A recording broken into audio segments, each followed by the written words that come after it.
Hello. In this video, it cover chapter 2.2 part 3.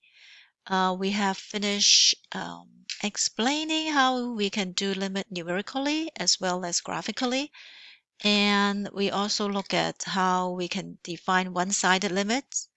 Now we are looking at how to actually formally write relating the one-sided limit with the two-sided limit.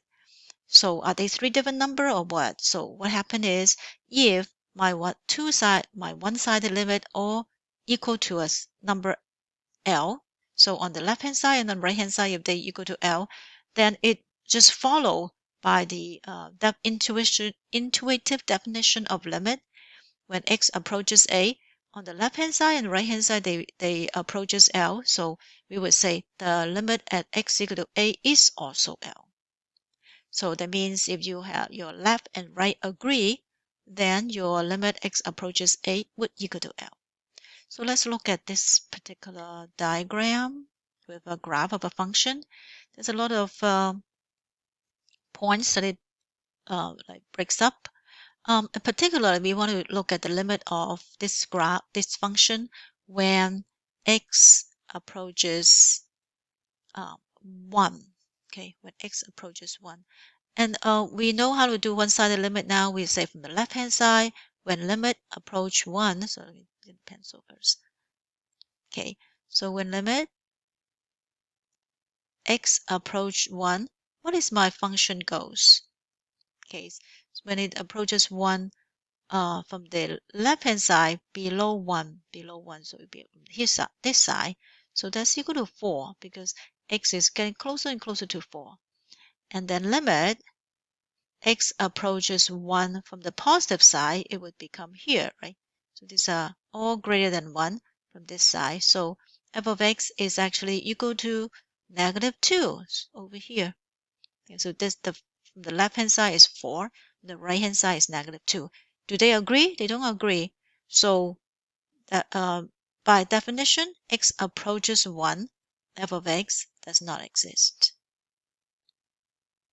If they don't agree. If they agree on a number, then that is the limit. So like in limit x approaches -4, on the left-hand side is 2, f of x is 2, 4 minus, and x approach -4 plus f of x from the right-hand side is also 2. So we would say, because of that, by that definition, we would say limit x approaches -4, f of x is 2. And notice in the graph, we don't care if there's a hole. So long as the 2 get close to the point, that is most important. Whether there is a hole there or it actually is filled or whatever, we don't care. Okay, so that's the difference between one-sided limit and two-sided limit. Sometimes one-sided limit exists, but two-sided limit doesn't. Sometimes they all agree, and that would equal to that limit. The next thing we want to talk about in the rest of 2.2 is infinite limit. In a lot of other books, they would have a section for just infinite limit. These books jam it into the concepts of limit because it's related to when limit does not exist. So we say when does limit does not exist? One is when the left and the right does not agree, right? So you can have like this, does not agree. Or when they fluctuate, the number never settle down. And the third is when they goes to infinity. So a case when x approaches A from the right side, it approach either up or down. So this is A, right? So if the graph goes this way or go that way, then we say it is infinite limit. And from the left side, also, if it shoot up like this or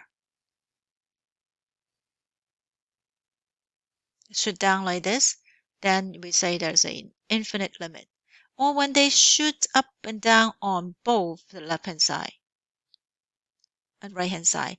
Sometimes there's a graph that do that. Okay, they go like this. So this is the asymptote. It should be a dot, dot, dot. So all these are cases of infinite limit. So of course you can use numerical method to determine. You would see negative 1 million or positive 1 million, but you can also look at a graph. And actually, we can see that when x is on the 0 negative, that means on the left hand side, 1 over x should down to negative infinity. It decreases without bound. And when, oh, this is a typo, when it goes to 0 positive, then 1 over x, then it is positive infinity. And because this doesn't agree, so although they go to infinity, we say limit x approaches 0 does not exist. Okay, so in one-sided limit, you can write infinity, positive or negative infinity, but for x approaches 0, you do not say infinity. You say do not exist. And then there is a known infinite limit that we can analyze. Just think about if I have x minus a instead of x equal to 0, x minus a, and when you're approaching x, I have x approaches a, so the denominator all of a sudden become a very small number. So you have a 1 divided by small number. It could be small positive or small negative, right? Depends on the left-hand side, right-hand side. But if you have an even integer exponent, this is all going to be a positive, right? So it would be approaching positive infinity. 1 over a small number would be over if this is even. So like square or fourth power. But if you have 1 over a small number that is positive, but an odd power, then it's still going to be go to positive infinity. Whereas if you have a small negative small number, when would you have a negative small number? Is when you have x approaches a on the left hand side, you have a smaller number than a. Subtract by a, then you have a negative number. But then you go to odd power. So remember, a negative odd power is still negative. So you have negative infinity. So these are the case when you have a asymptote, but then you on the left hand side you shoot down. Okay, so this is one way to know whether you have a positive infinity or negative infinity by looking at the power. You don't have to memorize this. I say you just analyze. You have a small positive number or small negative number. It become 1 over it. It become a infinity. Okay, so the last thing we want to talk about is formally define what is a vertical asymptotes. In the past, when we graph a rational function, we'll say, oh, when we see something that breaks up a rational function like 1 over x, then we say, oh, this must be a vertical asymptote because this goes without bound on left and right side. Now we can use limit to define what is a vertical asymptote. A vertical asymptote is when you either have a one-sided limit that is positive, negative, infinity, or the both-sided limit is positive or negative infinity, like this kind. Okay, they go to positive infinity or negative infinity like that.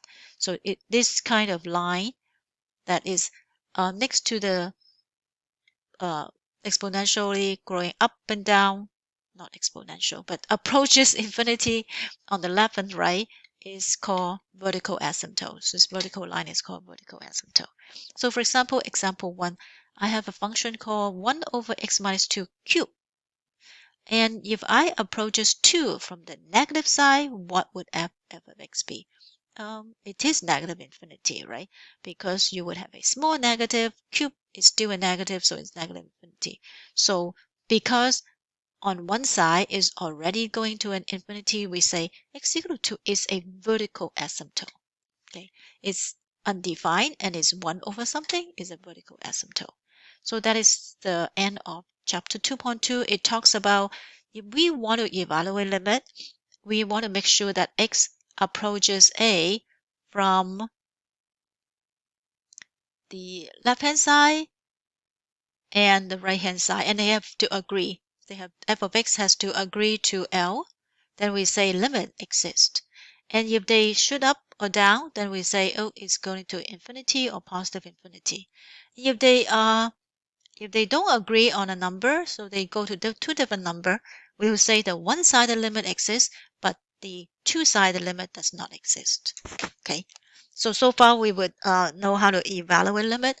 by graph only. And in 2.3, we will look at how we can evaluate limit by algebraically, because it's not practical to always have to graph your function or to evaluate numerically to estimate. Okay. So 2.3, we would actually do some algebra.